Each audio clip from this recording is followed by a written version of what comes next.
This is the Overton Pod. Kanthan, good day. Good morning. How are you? The late Mr. Witt, I should say. The late, yeah. Sorry for keeping you waiting. It's quite all right. It's an African thing. And, and a Jewish thing as well. I'm not aware of that. No, there's such a thing as Jewish time, so it's fine. My tribe is very punctual, generally speaking. Yeah, this is why you are taking over the world, slowly but surely. Yes, indeed. So we have... right now, presidential candidates in some countries. We have those trying to overthrow presidential candidates in other countries. It's a whole lot of fun. Yeah. Did you know that one of my tribe is now officially the maker of the best baguette in France? No, I didn't. I mean, no, I don't keep up with baguette news. Funny enough. Yes. But there is this... Tamil guy who migrated to France, who now officially is the person who supplies. That's a fine for having your phone. Yeah, on. the person who supplies baguettes to Macron's palace. Well, there you go. Wow. Okay. So, and he's an immigrant, or he kind of been there. He's a legal immigrant. Yeah, yes, sure. yes, Of course. yes. How do you know this? Because we have a secret handshake. Of so course, our tribes, meetings every Tuesday at 4. Yes, and we exchange information. We have we're trying to learn from you guys in terms of how to run the world. Of course. Long way to go. Long way to go. No, I don't think so. I mean, our calendar is much older than yours, so that's a head start that we've got. Right, let's stop with the silliness. Shall we dive straight into it? You want to talk about NHR? I do want to talk about NHR, but I don't want to start with NHR. So if you're listening and want to know more about NHR, then please stay on the line. However, I would like to talk about the elections because we have about 2 weeks to go. And so I thought that we may not have another podcast before the election. It just depends when we're able to do a recording. We probably will release the next podcast the day after or 2 days after the election. So given that in mind, I wanted to have a discussion about what a colleague of mine and friend of mine sent me, which basically said, who should I vote for? And all the people in my circles are having this discussion. Who should we vote for? Because it's not clear to them who is offering the best option. This is a group of people who are not going to vote ANC, and they're not going to vote EFF, middle class, upwardly mobile, all the rest of that stuff. But they're not sure who should they be voting for. Should they be sticking an X in the DA's column? Basic question is, where do they live? Because I think that's a significant factor. Cool. So I think this is this kind of discussion I want to get into. So in this particular example, this person lives in the Western Cape. But I think we need to discuss this broadly. So let's talk about the different provinces. You have very good insights into that. I know you keep track of a lot of these things, which I genuinely don't necessarily. But I do keep track, obviously, of all the different political parties and what they're doing and saying. And I think it's a worthwhile discussion if people who are quite thoughtful about their vote and are still sitting 2 weeks away from the election, or whenever you hear this before then, and thinking, sure, what should I be doing? So what's your starting point? So my starting point is that the two main battlegrounds that we need to focus on are Gauteng and KwaZulu-Natal. So just explain why that is. So here's the starting point around this. If Gauteng was a country. Yeah. Okay. Gauteng would be, in of itself, the second or third biggest economy on the entire continent. The second thing that you need to take into account is that Gauteng, in terms of economic growth, actually outpaces the rest of the continent because Gauteng has real economic growth. Thirdly, if you take the economy of Gauteng and you take the economy of both the Western Cape and KwaZulu-Natal and you combine them, and Gauteng's economy is still bigger than both of them put together. Gauteng generates more of the GDP of the country Yes. than the rest of the country put together. Yes. Okay, which makes it critically important to understand from an economic perspective that we have this disparity overall in terms of the country, not because the powerhouses, and let's be very clear that, again, Gauteng is a powerhouse, the Western Cape is a powerhouse, KZN is a powerhouse. Yes. And the reason why I say they are powerhouses is because each of those individual economies Offer something different, right? not only do they offer something different, but you take the economy of KZN, and it is bigger than all the SADC countries put together. Ditto in the case of the Western Cape. People actually don't understand. Yes. 100% this point you're going to make. yeah. They don't understand the size Yes. of what we're dealing with in South Africa. Exactly. And as a result, the potential. Yes. Because it's almost a physics equation in terms of potential energy. So when you get down to it, it's the rest of the provinces that drag the country down Okay. because they're non-productive. Let's be very clear about this. They are non-productive. So Even Free State and Mpumalanga, Limpopo, in terms of farming. so you can take a view in terms of Limpopo, in terms of the export market, that it does to a large extent pay its own way. But overall, if you take the country as a whole, KZN and the Western Cape and Gauteng are net positive for the country as a whole. They keep the country running. Yeah. And you take the other provinces together, and they are a net drain. So the starting point in terms of where people should be thinking around where they're voting is what is the most effective way for Gauteng and KwaZulu-Natal to be taken away from the ANC. Right, because if you hold the areas with the most economic power, you have the greatest ability to affect the success of the country, the Absolutely, prosperity yes. of the citizens in Yes. the country. Because you can have a province like the Northern Cape, which is a net loss. I mean, it's just it's unlikely. Let's be honest. It was very profitable place when you were mining for diamonds there at the turn of the last century. But since then, it really has gone down. In the last 50, 60 years, there's been almost nothing that's come out of there. Now, there's potential. There very much is potential because there's gas under the ground. Yes. But they refuse to use it because the Karoo's so beautiful or something like that. No, it's because of the fact that we've had NGOs that have consistently been Yes, campaigning I'm being against it. flippant Yes. about the reasons they give. But yes, the reasons you think the Karoo's too beautiful to frack is because NGOs influence that and influence public thought and thinking, and there's lobbying. But, as things stand, and assuming nothing happens in the Northern Cape contributes basically nothing to the country. But there's still people there, and we still want to drive through the Northern Cape on our way to the Western Cape, for example. So we need stuff to kind of exist there at a base level. We need people to be able to access services, and we need to be able to use services as we traverse that province. So if you get the three key provinces working, Gauteng being the big one, because as you've said, you take KZN and Western Cape, both of which in their own right are bigger than the SADC countries economically. But if you take those together, they don't equal Gauteng. So Gauteng is really a linchpin. Yes. And it holds the keys to the country. And the most pressing need that we have in this election is to wrest control of Gauteng away from the ANC. All right, so the answer to who do I vote for in Gauteng, if you live in Gauteng, has to be anyone but the ANC or a party which supports or is supportive of the ANC.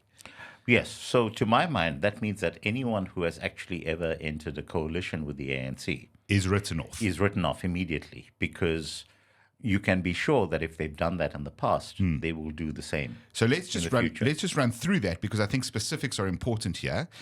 Obviously, the ANC and the EFF have worked together. The ANC and the PA, that's Gayton Mackenzie, have worked together. Correct. Al Jamar, which currently runs the city. The mayor is Nyaupe Mayor, who currently runs the city. And then ATM, if you're thinking of voting for them. And there's a small other sort of group. NFP, I think, would be another one. I don't know if they run in Gauteng. NFP doesn't exist anymore. Is it out? Is it gone? Sorry, I saw believe signage it's for gone. them when Really? I was in KZN. Okay. I'm not sure. I'm not sure. Because at the point at which they're... Maybe it was old signage. It might be old signage, but they're effectively Cool. don't count anymore. Bottom line is, you know, if you're unsure, Google is your friend. And if someone has got into coalition... Let's talk about the people that, you can trust to not work with the ANC in this particular case. Go for it. Okay, so you can certainly trust the DA in this particular context. Let me stop you there. We're going to continue with your list, but you know, I know you talk about someone like Robert Dugan. I hope I'm pronouncing his surname correctly, and he's been on a campaign for at least a year now about how the DA's big plan is just to get into bed with the ANC. That's the DA actually that they're more likely than anyone to get into a coalition with the ANC. What's your response to that sort of claim? It makes sense. So let's be very clear. And Helen Zeller has referred to it. In 2017, I think she was recorded on a private recording saying something to that effect. The fundamental thing in any country where you're going to end up with coalition politics is, if you can agree on core principles that are going to drive the government, then there is no reason why you should not work with anyone. And here's the reason why I think a coalition between the ANC and the DA can actually work. So there's a range of things at the extremes of both parties. And I'm using the word extremes here in terms of perception. They're not necessarily positions that are themselves extreme. For example, I cannot see any way in which the DA would end up supporting the ANC in terms of, let's say, working with Russia and building a nuclear power plant. Correct. As an example. Okay. By the same token, I can't see any way under which the ANC would work with the DA in terms of support for Israel. Correct. Okay. But there's a lot of middle ground in the middle. Sure. Okay. There's fixing roads, there's fixing potholes, fixing education, and all of that. And if you have enough coherence around those core values, I think it's actually possible to pull people together. For example, is there enough of a groundswell within the ANC that actually doesn't want to lose medical aid for themselves? I think the answer to that absolutely is yes. Are you now going to tell party apparatchiks that they can no longer go to Santon Mediclinic and instead must schlep down the road to Barra? No, it's not going to happen. So I think that there's a possibility that will work. However, it's too soon to start thinking about that. I also think that it's wrong for any party to say we're not prepared to work with anyone. You need to be prepared to work on the basis of principles, and as long as you're not abandoning your core principles. Yeah, Conor, where's a quote from one of the American presidents? I'm going to bastardize this, but basically politics is the practice of pragmatism. Yes. To a point. Principles are great, and you and I get to have lovely principles sitting in a studio. But at the end of the day, it comes down to, well, I might need to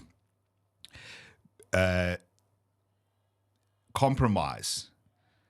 And that includes, in some respects, compromise on my principles in order to achieve other things that are very important to me as well, which are also my principles. Well, I would draw a distinction between compromising on principles and compromising on policy. Okay. So, for example, as a principle, I don't think that one can compromise on things like private property rights. Private property rights. Okay. Yeah. I agree. Yeah, I agree. So, I phrased it poorly. Sure. Yeah. But fine. So the DA could theoretically end up in a coalition with the ANC, but you think it unlikely currently. I do too.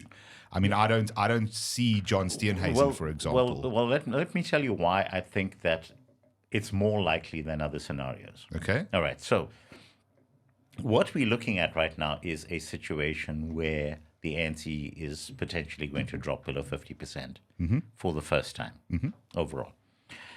Now, on the assumption that the ANC drops below 50%, they will then need the support of other parties in order to be able to form a government.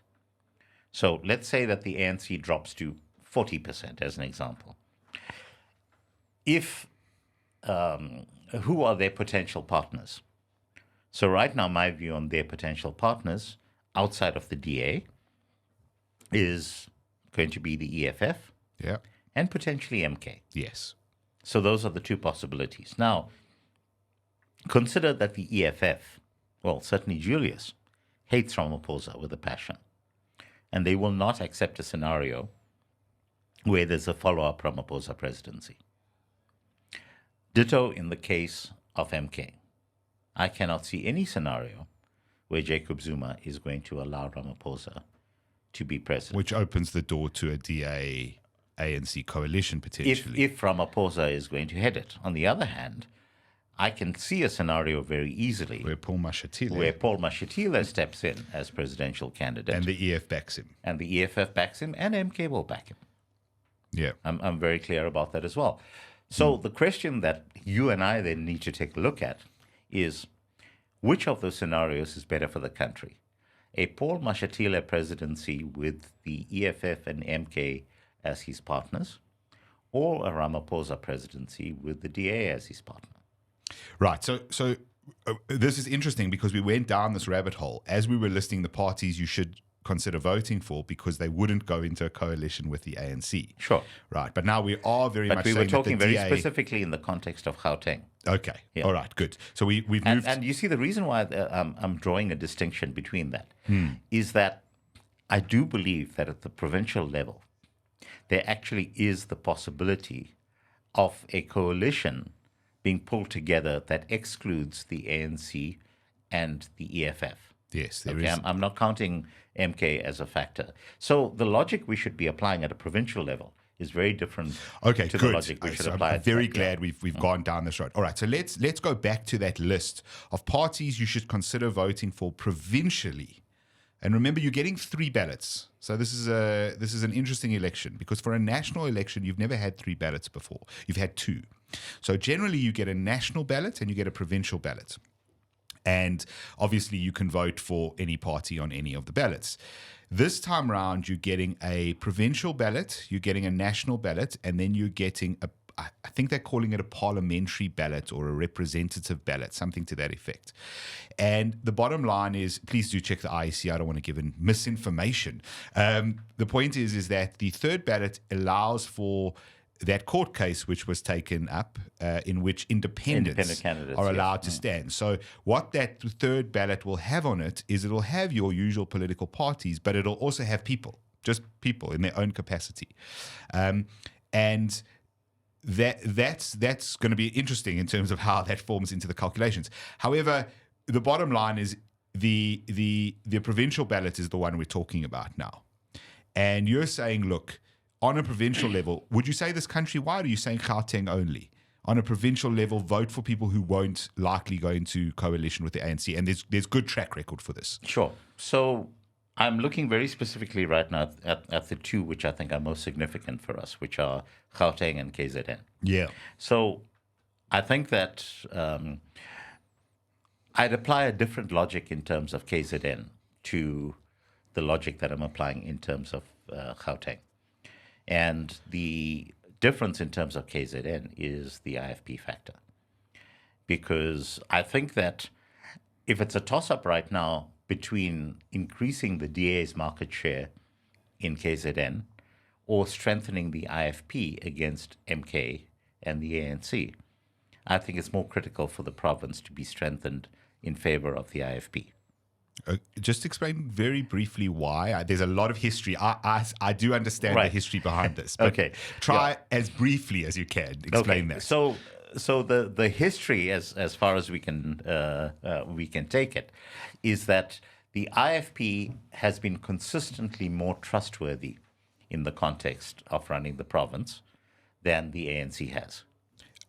Agreed. Right. I would also add something to that, which is that the IFP has a very deep ownership of that province. In other words, I'm not saying the ANC doesn't, but there's the connection of the IFP. It's almost like their home, right? Yes. If you said to the IFP, look, you can only run in one province. You can only exist in one province. We're banning you everywhere else. Choose one.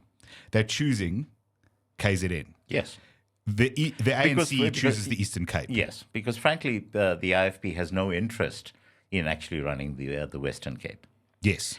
So, but again, given the really profound ethno-nationalism that you have in KZN, strengthening the IFP against the ethno-nationalism of Jacob Zuma, Yeah. I think, is far more important than increasing the foothold of the DA in the province, for the very specific reason that the DA and the IFP already work very well together. They do indeed. In that province. And they do wipe out a lot of the criticism that will come of the DA, the typical criticism. It's a white party, it's racist, all this nonsense, right? That's fine. You can throw that around. It's going to be thrown about forever until the end of time.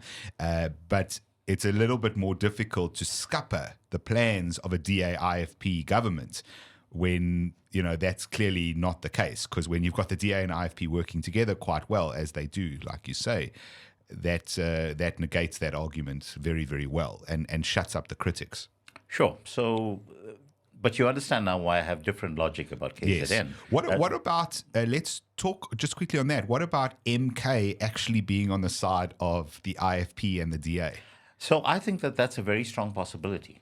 Especially in a Cyril-led ANC. Yes. I think that that's an incredibly strong possibility. So if you have a scenario where the DA and the IFP between them fall slightly short of actually hitting that magic 50%, Yes.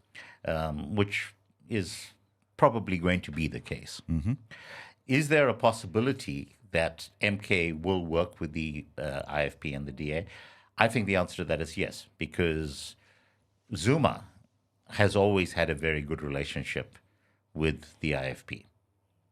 So, he and Buthelezi would be on those public platforms in the presence of the Zulu monarch. Yeah. And they are very comfortable in terms of working with each other. And, yes, admittedly, Buthelezi has passed on. But what I'm saying is that there is a profound sense of respect for the cultural institutions that exists in that province, to a far lesser extent that exists in other provinces. And look, there are historical reasons for that as well. In the Eastern Cape, the monarchy was effectively decimated by the British. Yes. Whereas the Zulus have the track record of being the only ones that have fought back successfully. humiliated the British on the battlefield. Yes. Which is why to this day you still have people trekking across there to get a sense of the lie of the land and so forth. But this, I think that the province stands to benefit from actually strengthening those traditional institutions, because right now what you have in KZN is lawlessness. And the one thing that you can never accuse the IFP of is lawlessness. I think that's a message for the whole country, in my opinion, in this discussion, is the one thing we could benefit from is traditional values. And, you're talking but about only if they're structured, because you see, we can't draw a correlation with Dalindebo in Eastern Cape, because there's no sense of gravitas that goes with that position. There's no sense of respect for the traditions. But I would say that he is a man acting outside of the norms, even of his own cultural traditions. Sure.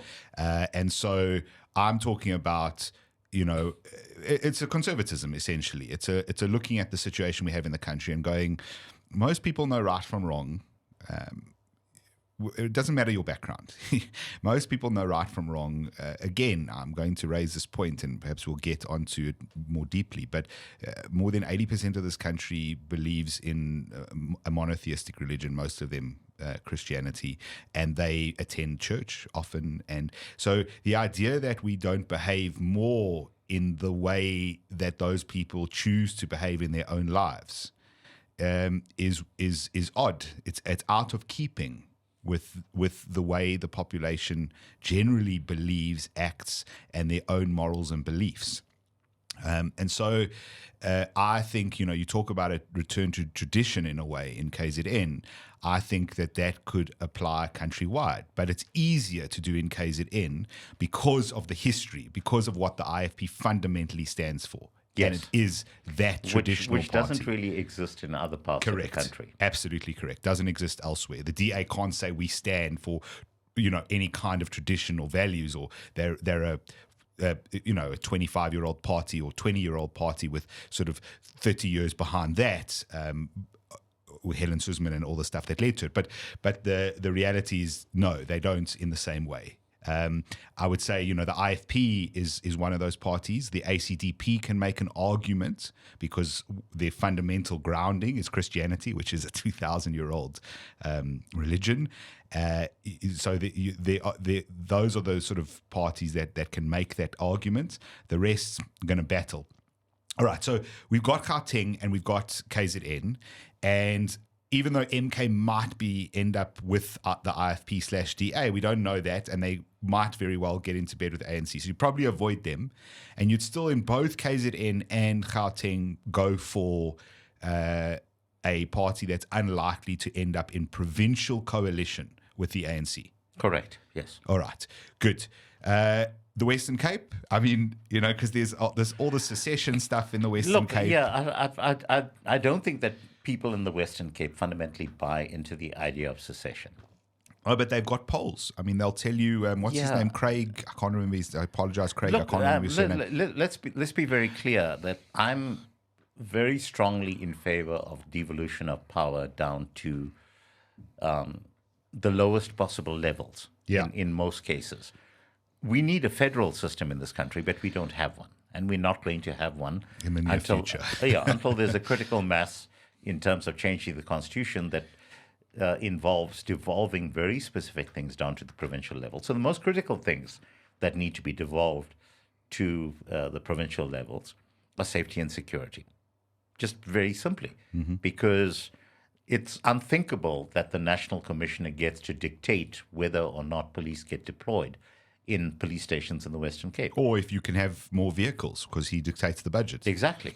So this has to be, but more importantly, you have the scenario right now where you have very well-trained municipal police forces, but they're not able to effect arrests. Yeah. Because, again, that's national competence, purportedly. Yeah. Look, I think there's certainly safety and security. The big problem on that, and it's a discussion for another podcast sometime, is really you can have all the police in the world doing their job very, very well and arresting the criminals. If you're not putting them behind bars on a permanent basis, and this is the court system, then you're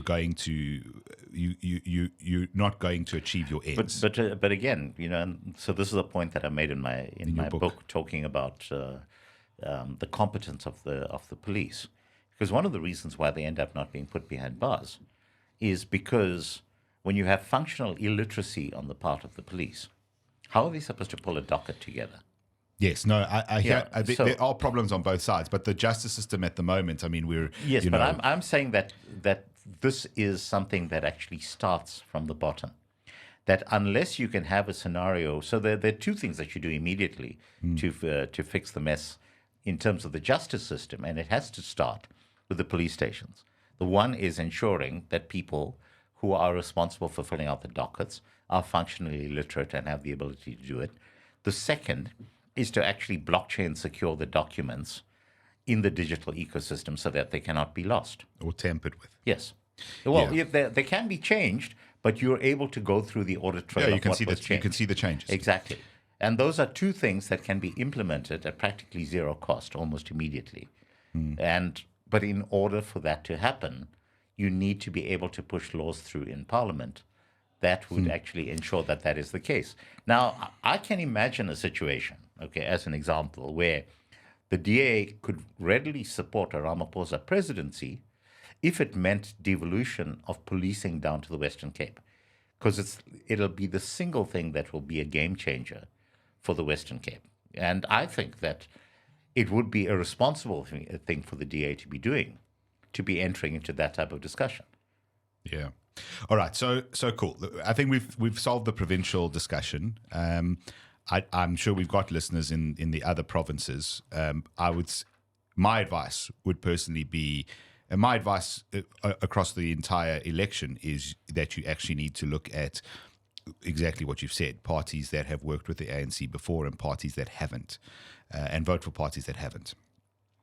Because the DA, the argument around the DA working with the ANC aside, and I still don't think that is an ultimate goal. I think it could happen, like anything can happen in politics, but I don't think that that's what the DA is gunning for. I think I truly believe the DA would very much like to be able to form a unity government with everyone who's part of the multi-party charter, and obviously if and when that fails, because unfortunately I think it's going to. I don't think those on that side. Look, I think it's unfair to say when it fails, because you can say it fails if they hit a critical mass in terms of them collectively having more than 50%. And then they don't get it together. And they don't get it together. That would count as a failure.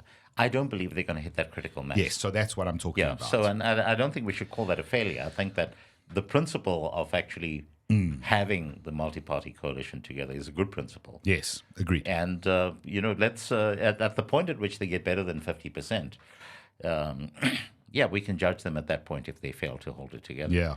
All right. So, look, that's my personal view in general, but I have various views on which of those choices you should then go for, and if it matters. I know you have said that in Gauteng, you've already made your decision. You live here. Yes.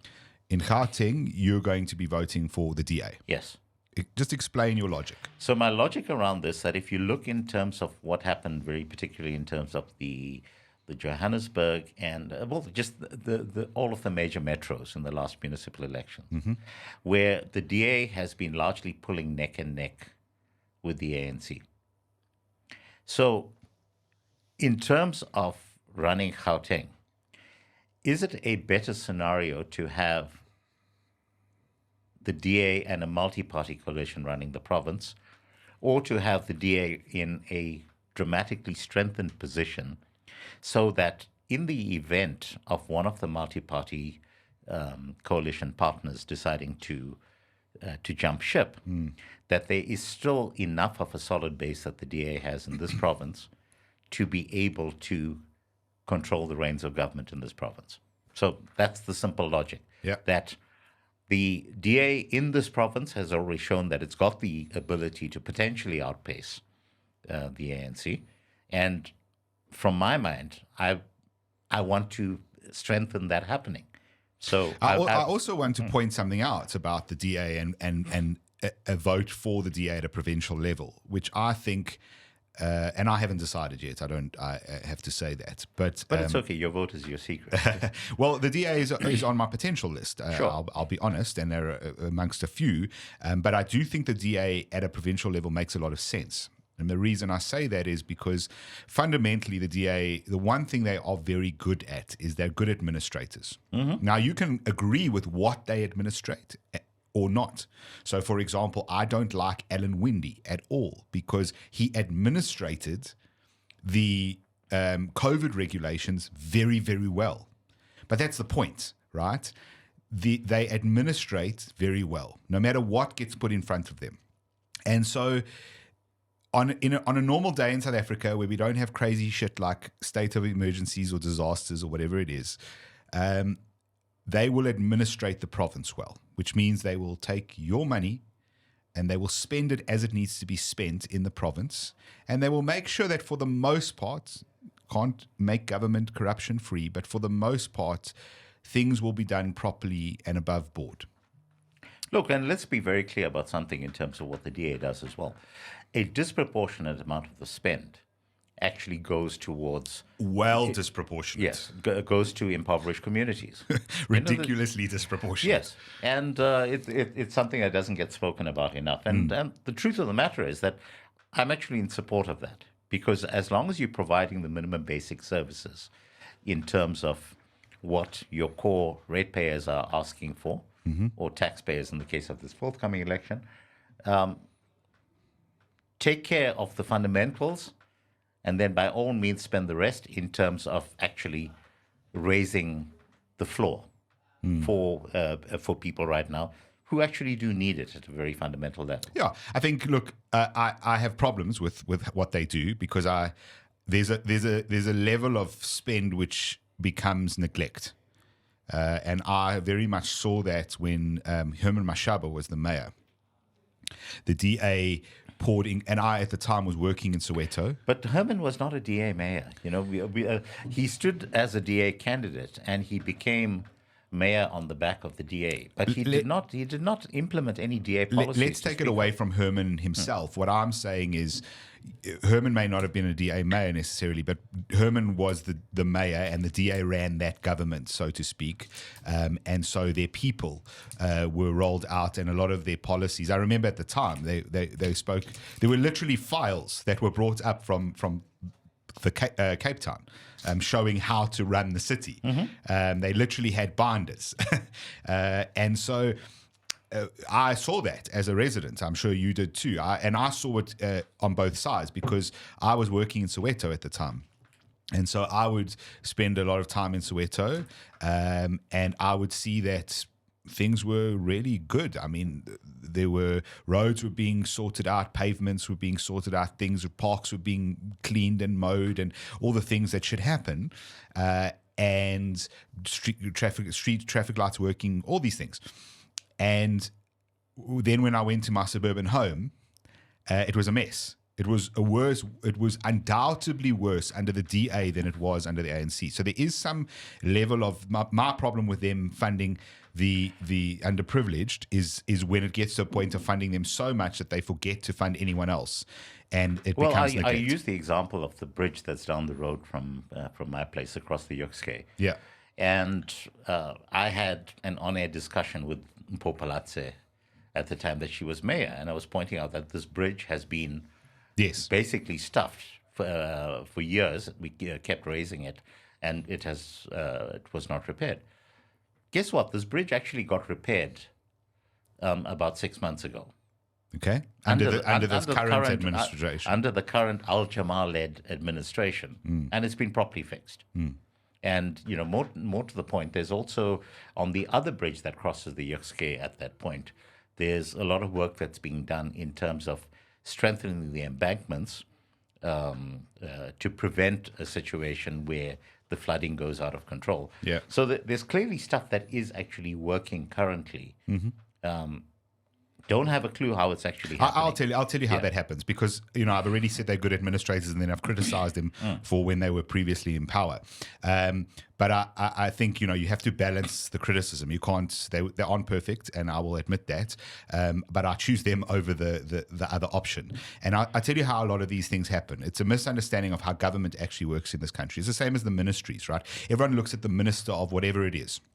The Minister of Health, and they go, the DGs have directives which they then implement. Yep. Exactly, right. So the Minister of Health is actually a figurehead. In theory and in practice, sometimes they make broad decisions for the entire department that they operate and run. But the important things about running anything, those of you who run your household will know this, and those of you who run businesses will know this, it's not about, you can have vision, but the vision isn't about today and next week. That's about where you're going to get to in years' time. Really, what's important is the logistics of day-to-day actions. And so director generals, and even below that, so you go to a city managers, and the people underneath that. If you've got a really competent person, you've never heard of their name, you don't know them, they're an employee of the city, and their job is to work at Joburg Roads Agency. And their singular job is to fix bridges. And they're actually quite competent. They come to work every morning and they really are focused on actually fixing bridges. Bridges will be fixed. That's got nothing to do with who's in power, right? As long as they get given budget into their department and they manage that properly. My specific point was that under those successive DA administrations, that budget was not allocated. It wasn't. And I'm saying that under the current regime, that budget ended up getting allocated. And so things got fixed. And things got fixed. Right, yes. Which brings us back to the economic powerhouse and why you basically need to give that to someone other than the ANC. Yes. All right, good. So we've got that answer. Provincially, you're going to vote for anyone that's not the ANC or the EFF or someone who might climb into bed with the ANC is likely. Yeah. But in my case, I'm making a very specific case for why Voting for the IFP makes sense in KZN, and voting for the DA makes sense in Gauteng. And probably in the Western Cape as well. Well, in the Western Cape, I think it's a given that people are going to vote for the DA. I think that the DA is going to lose support in the Western Cape. I don't believe that they're going to lose support so drastically that they drop below 50%. Okay. And that's okay. Yeah, I also do think that, they're in a position in the Western Cape, almost like the ANC is, not in the same way, but they're strong and they've been in power with a majority for a long time. And it's important to sort of shake that tree every now and again, because otherwise you get arrogant. And with that comes problems. We're not listening to the people, basically. So if they do lose support, it will be important for them to interrogate why they lost that support, and if that loss of support is something that they can respond to in a positive way. Okay, let's talk nationally, because that's a little bit different now. We had this side discussion about would the DA potentially end up in a coalition with the ANC. I'm very clear that I don't put anything off the table. I'm not saying it's impossible. So when I make the argument that I don't see that happening, I'm just saying I just don't think it's on the likely end of things. Because when you go into coalitions, and Helen Zille is still the head of the DA fundamentally, certainly behind closed doors. She is not a compromising on principles person. Policy, yes, like you said, but she's not a compromising on principles person. So if she's going into talks with the ANC on the 30th of May or the 5th of June or whatever it ends up being, and she says, right, we will consider you got 45%, we got 25%, we will consider going into a coalition government with you under these terms. And the ANC turns around and goes, we're not compromising on EWC, for example. We are going to take back the land or some bullshit like that. Helen's going to walk away. That's not a coalition which ends up happening. No, I'm saying that she's not going to walk away. Because remember that the crucial thing is they can keep that as their policy, but when it comes to voting for that, is the DA going to vote with them? No, but I'm talking about in terms of actually actively implementing that. So the ANC, again, people need to understand, in a coalition government, let's say you have the ANC and the DA together. What then happens is the ANC will say things, the DA will say things. Those won't necessarily be government policy. Those will just be parties saying what their particular view on a matter is. And so I'm talking about if the deal is, look, you're going to get these ministries, we're going to get these ministries. One of the ministries we're going to get is, agriculture, and part of agriculture is we're going to start nationalizing the farms. Helen's not going to go, yeah, that's fine. All right. So I don't see that as a likely outcome. I'm not saying it's impossible. For the people who turn around and say that is what the DA is gunning for, it's not. And I know for a fact that it's not. I can't see that as a situation that the DA is gunning for. But again, we need to understand that if the ANC drops below 50%, Parliament itself, for the first time, actually becomes a voice of the people. Proper democracy. Yes. We haven't had one. So it's then not going to be a question of the coalition government agrees on the following things. There's going to be legislation that gets tabled by various political parties, and those pieces of legislation are going to be put to a vote by all of Parliament. And you could very well have a situation where the DA ends up tabling a piece of legislation in Parliament that then gets support across the board in terms of all of the other parties. For other reasons. Excluding the ANC. Yeah. And you can still get it through Parliament. Yeah. So that's a real scenario to take a look at. Exactly. And then pushing back to what we mentioned about ministers versus DGs versus people in departments. Yes. Because for me, if, for example, in any coalition, the deal was the people you don't like. Let's say, so here's an interesting coalition. I think personally the DA should go into coalition with MK. Okay? I think the DA, if the DA plus... Except at a national level, MK won't have enough votes to be able to form a critical mass with the DA. I hear you, but let's say the MK manages to pull off 12% nationally, and the DA manages to pull off 28%. Right, these are upper numbers for both the parties, but let's say they manage to do it. That puts them at 40%. You add in the Freedom Front Plus, Action SA, etc., and maybe some deals with some smaller parties that would have gone into bed with the ANC, but want access to the pot of money. That's all they're really there for. They want jobs, basically, or jobs for friends. You get to a 50%, cobbled together, admittedly, but you get to a 50%. I think that's an interesting potential coalition. And even in a scenario like that where the MK goes, we want to run half of the ministries, as in the ministers. No, I think what's far more likely is that in that scenario, you'll have MK saying, fine, we're happy to do that as long as you support Jacob Zuma as Premier of KZN. Yeah, all right, maybe, perhaps. The point I'm making is that a lot of these, like who the head is, may not be that important if there's competence below that level. So the big reason, for example, why the Western Cape works so well is there's incredible competence at the level of the average clerk in an office building of government in the Western Cape. You talk about illiteracy in the police. The literacy rates in Western Cape are very, very high in comparison to a lot of the other provinces. Well, again, because the way in which the schools are run is significantly better than in the other provinces. Sure.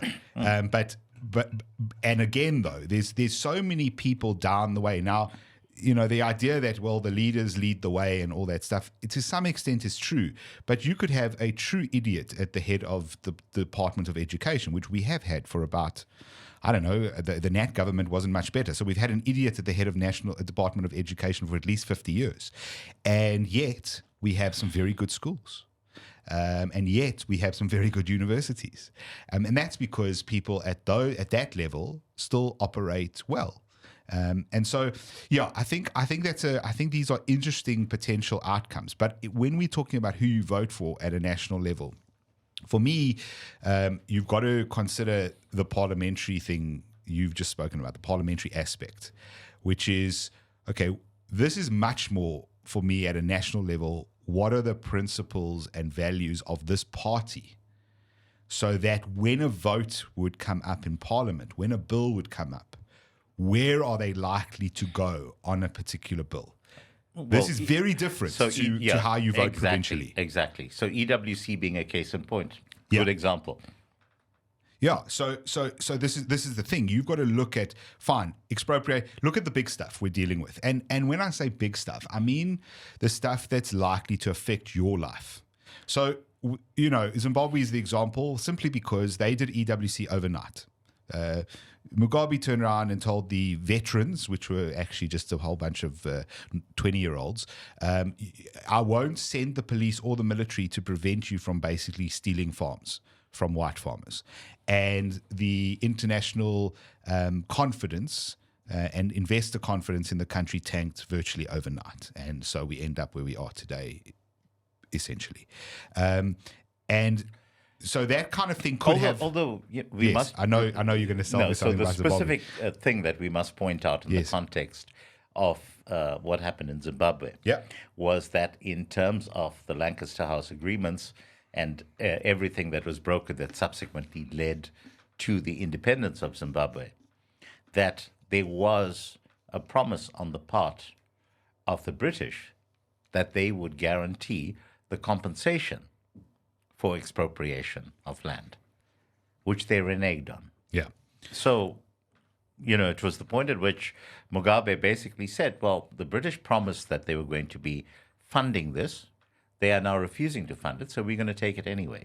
Yeah. Which is not to say that I'm agreeing with it in the slightest point. But what I'm saying is that that's what led up to it. That's what led up to it. And the agreements were broken on both sides. What I'm saying is, look at the things that are likely to affect. If EWC happened in South Africa, proper EWC, we've got the legislation through. But if EWC properly happened, that would affect your life, because if you've currently got 10,000 Rand in the bank, that would buy you quite a lot of things. Overnight, that would buy you a loaf of bread, for example. NHI, that may very well affect your life. We'll get to it now soon. I doubt we're going to have enough time to tackle NHI, actually, because well, I do want to get into the brief points of it, but these are things that will affect your life. The things, the labor policy. I mean, you go on about labor law and labor policy. Those things affect your life, and so you need to then see which party you identify most with in terms of the way they see the world, the way you see the world. And that would be the party that I would vote for. And I suppose if you're questioning, who should I put the X next to, then if you're like my friend who's upwardly mobile in the Western Cape, you're not sticking an X next to the ANC because you probably don't fundamentally agree with their business policies, for example.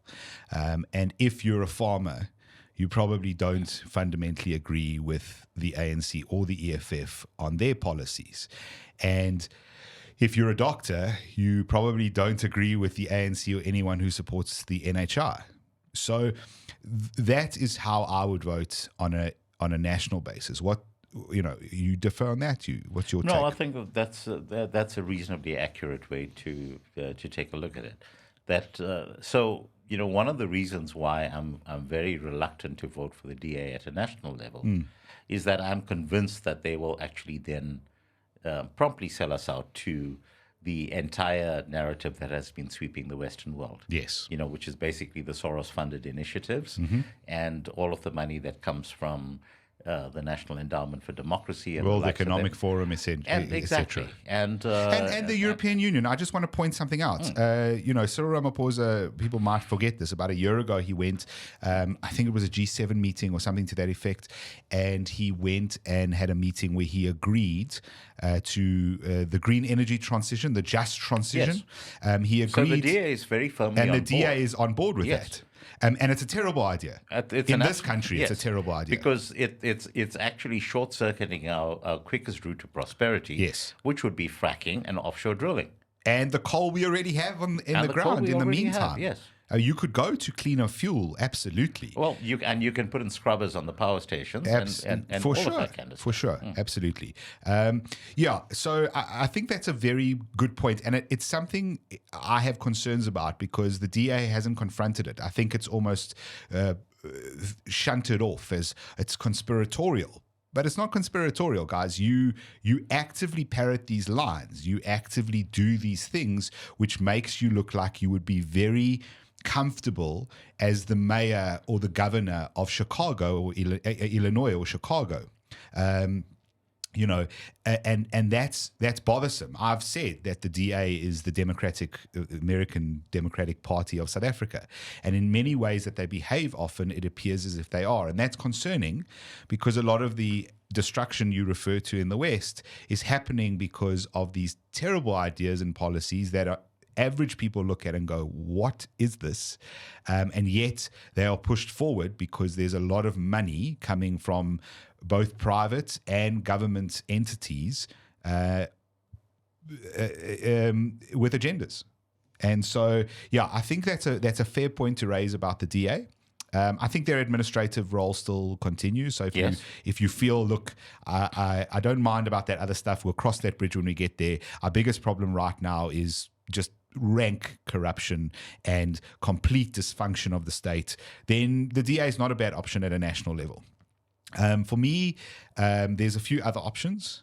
I think I've said this repeatedly. So let's just toss in a philosophical point go for it. Right now, because fundamentally, the trend that you're seeing emerging around the world is a growth in terms of nationalism versus a globalist agenda. Mm-hmm. And you're seeing this manifesting itself in all over the place. Yes.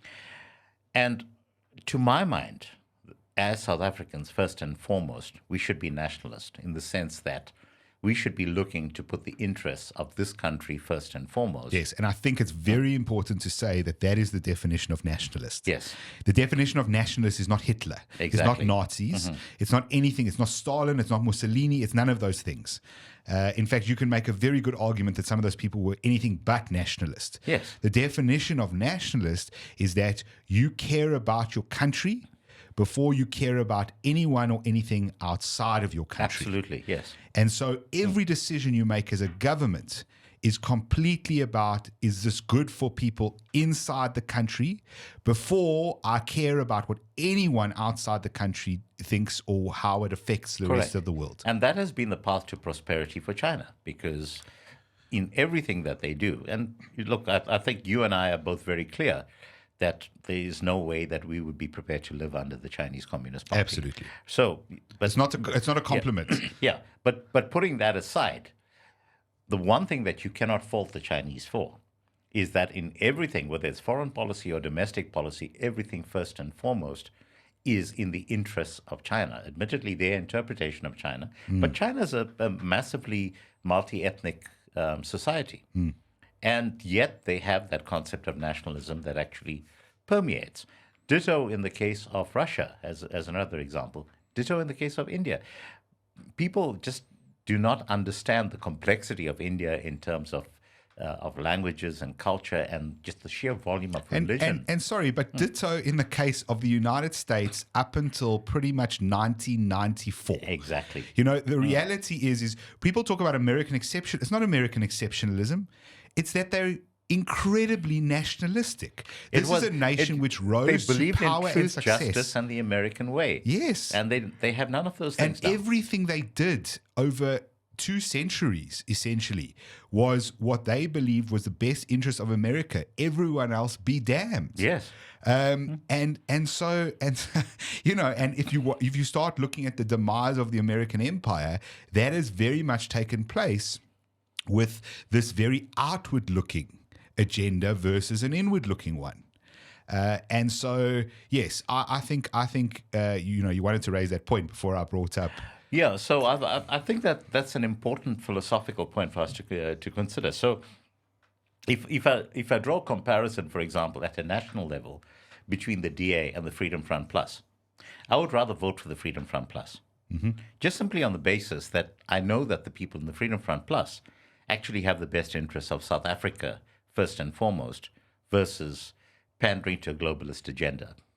So I look at it through that lens, and I think it's an important lens, because if we are going to go down the globalist route, we're going to be heading up pretty much where Europe has now ended up.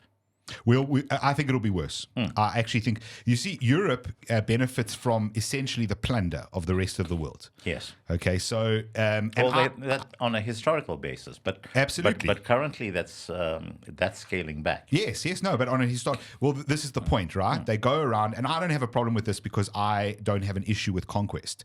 I think the entire narrative of humanity is built on this principle, which is that the stronger people... went around, built their civilizations, and then went around and conquered the weaker people until stronger people than them came along and they got taken out. That's just how it works, unfortunately. You can like it or dislike it. It will be the story of mankind in eternity. So I'm not criticizing. I'm not doing a whole reparations thing or anything like that. I'm just saying that what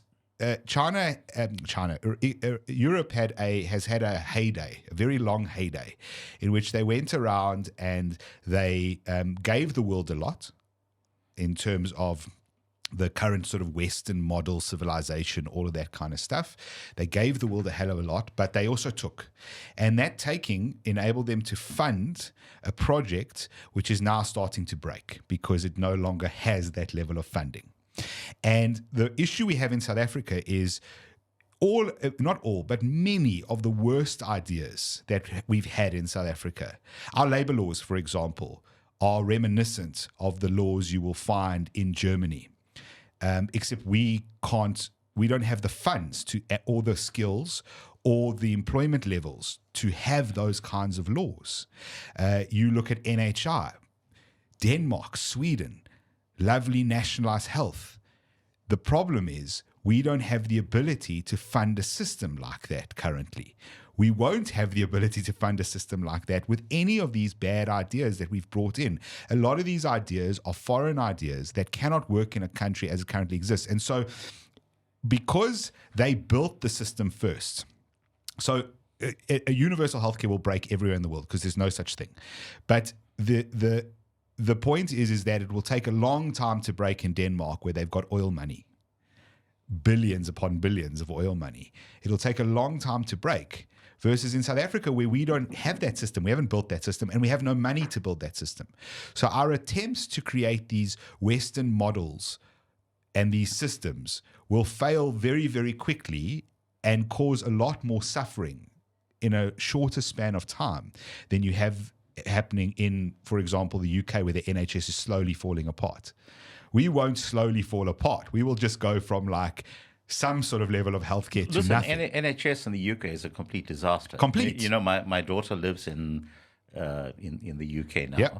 and a very simple thing like her being able to get an appointment with a gynecologist. Yes, months. But the referral process then gets kicked around. Sure. And it's a ridiculous scenario where you have to actually justify why you want to go to a gynecologist.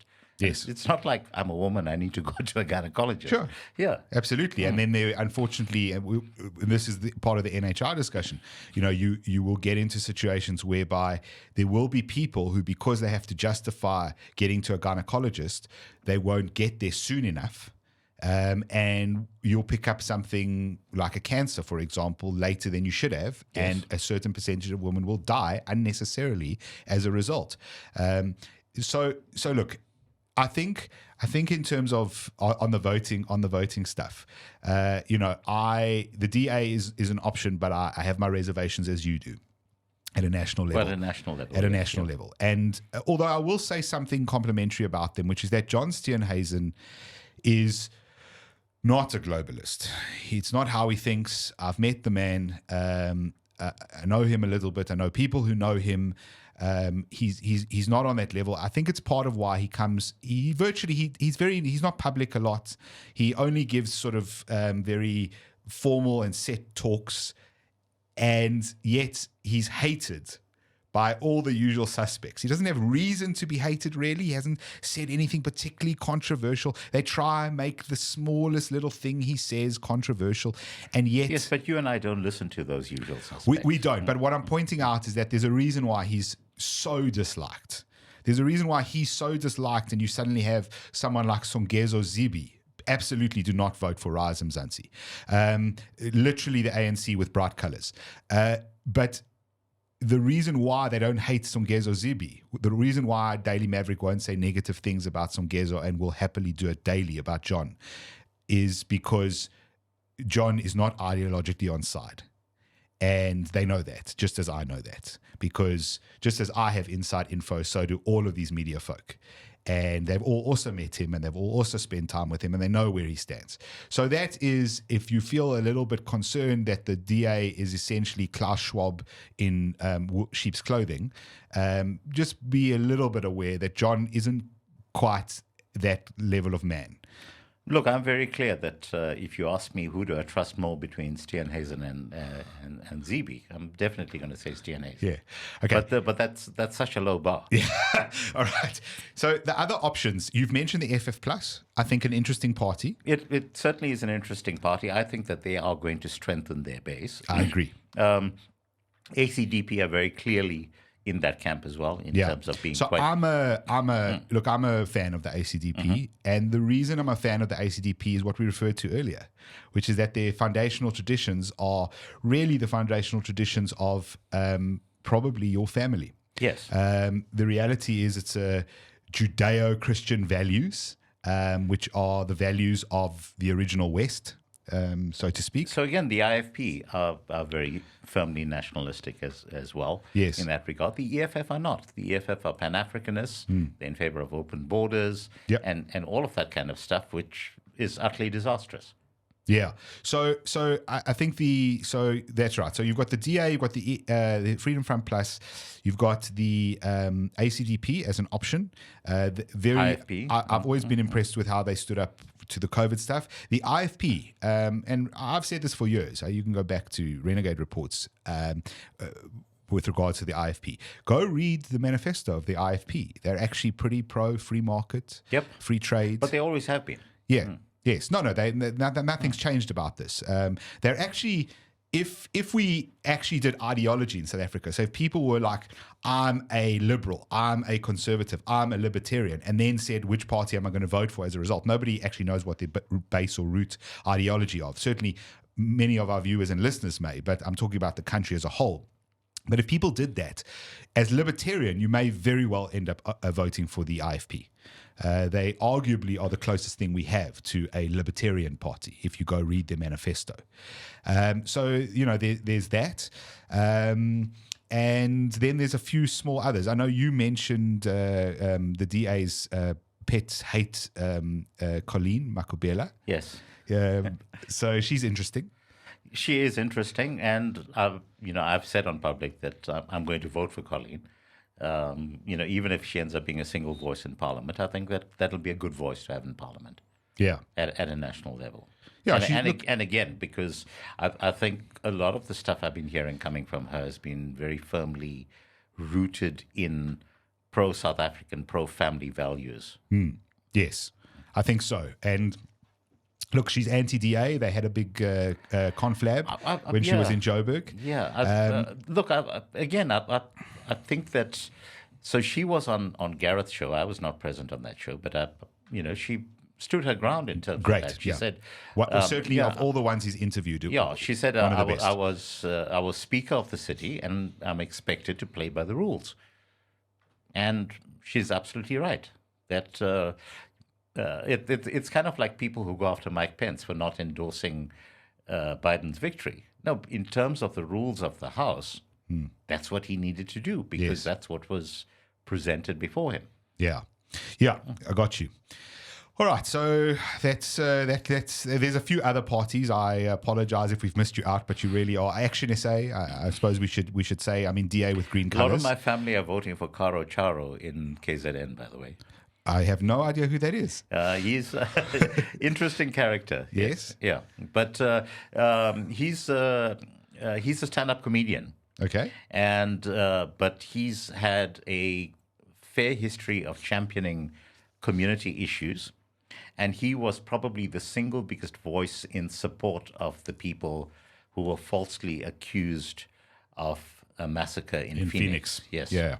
And he rallied the community around them, ensured that they had legal support, and of course they were acquitted. Yeah. And he's got a fair following, and he's running as an independent. I think he's in fact the only independent in KZN as far as I recall, because none of the others managed to. Well, I think people like that are important as well, because they represent individual communities, really, and you often don't get the voices. Our representative system doesn't work really as it should, because I mean, who's your representative in Parliament? Does anyone know who's actually representing them? And the truth is, the answer is no. And so, when you can get someone from your community in Parliament, you know that they have your interests at heart, because they must have their own interests at heart, at least. So they're very likely to put forward the best perspective for you. I think that's a relatively good indicator of kind of who you should vote for and what you should do in the elections. Again, 3 ballots. So that it's unclear to me. I don't know if it's much more clear to you how that 3rd ballot is going to work out, because essentially you get 2 votes for Parliament. And so if you tick party in both, and it's the same party, then that shouldn't make a difference. They'll basically cancel each other out into one, as far as I understand. But if you were to, for example, on the representative ballot, you were to select, say, the DA, and then on the parliamentary ballot, you were to say, choose ANC. It's unclear how that exactly works out. And it's obviously got to do with the maths in terms of how many votes everyone ends up getting and what votes actually mean. So in the last national election, for example, I think you needed something around the 33,000 vote mark to end up with a seat in Parliament. And that all depends on turnout, essentially. So I think that'll come down to a little bit of maths. Which hopefully the IEC knows how to do still. And I hope the discussion has at least been useful if you were unsure of which way to go. And maybe we've made you a bit more confused, which is okay too. I do hope that people vote.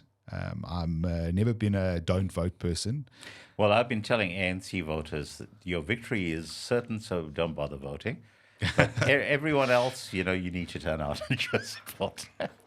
Yeah, they sent in America. They sent a guy to jail for doing that. He sent out a meme. He sent out a meme. I'm not suicidal. This is you have information that could lead to the arrest of Hillary Clinton.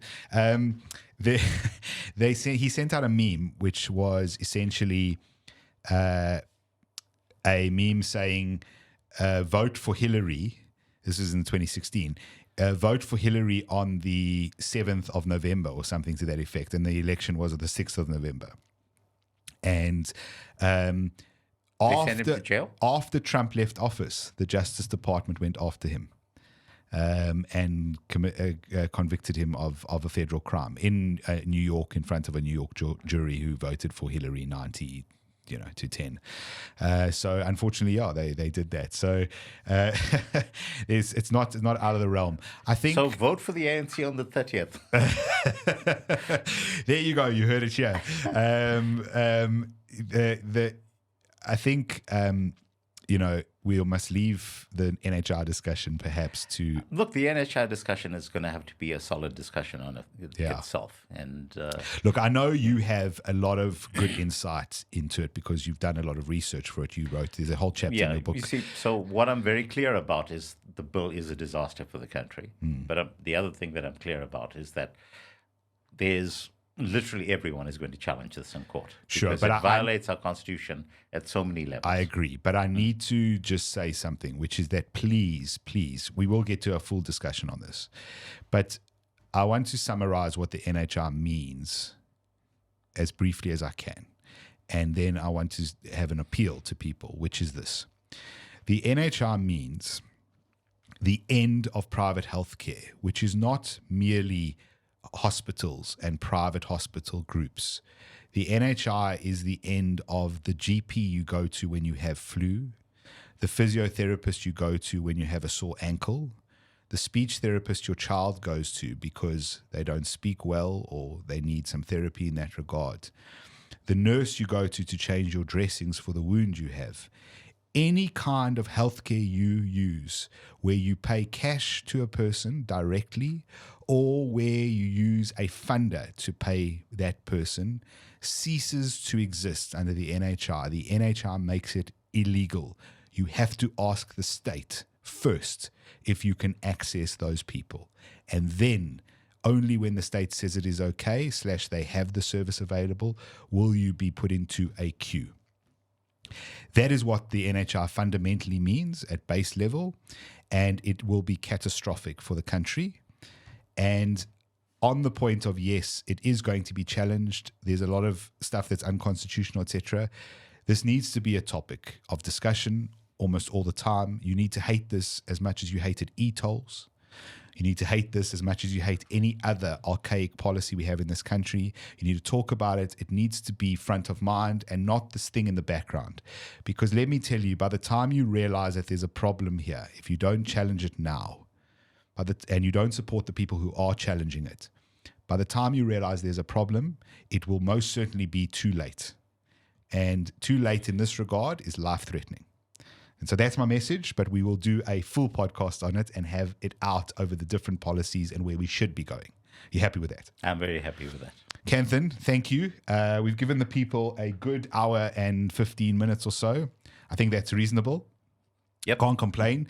If you want to complain, please do send your complaints to our postbox address. You can find it on the internet. And we will do nothing with that because we don't have a postbox and you won't find it on the internet. Thank you so much for listening. We always appreciate it. If you like the podcast, please like it, subscribe, etc., all those things on all the platforms and share it. There's some good organic growth happening and I'm very happy about that. And we'll kick it into the next gear after a few more episodes. Thanks so much. See you next time. Cheers.